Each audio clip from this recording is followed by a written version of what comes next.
GEX Reviews! I'm going to be reviewing Gears Tactics.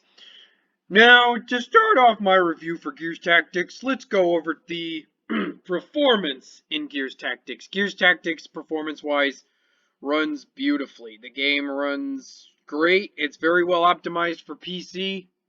The graphical options are very extensive, which means there's lots of ways you can tweak it. The game looks good graphically. It's a great PC exclusive. $60 is a bit pricey for this game. I wouldn't recommend paying that much for it.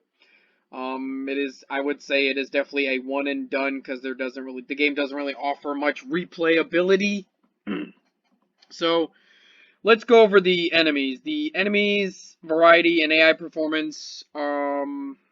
They're running around in masses against my gun line, while visually satisfying or ignoring out of cover. Gears sounds quite dumb when you slash them. Personally, the AI isn't that smart.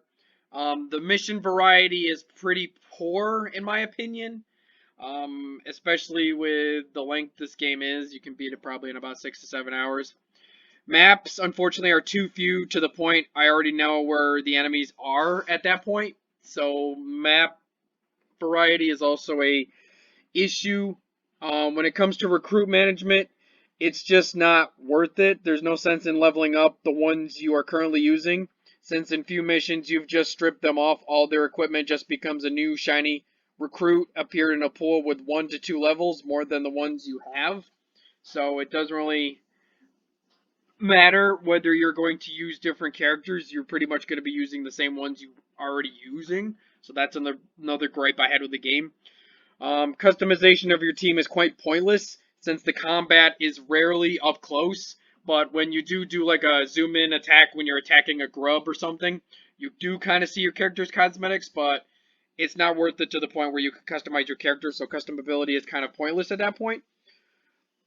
Equipment management is very annoying. At times, I'd totally be from, like, you'd have to review it from scratch, so equipment management is kind of a pain.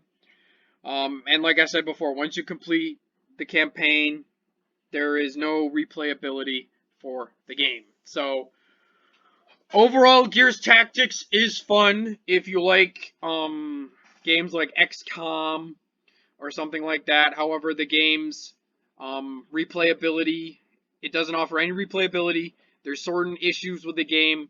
It's very simplistic and short, and the maps and other things don't offer variety for this game to be priced at. So, I'm going to give Gears Tactics a 6 out of 10. I would definitely recommend picking it up at $20. At that point, it might be worth getting if you're going to just beat it once and be done with it. So, let me know what you guys think in the comments below. This is your boy Holy One, out.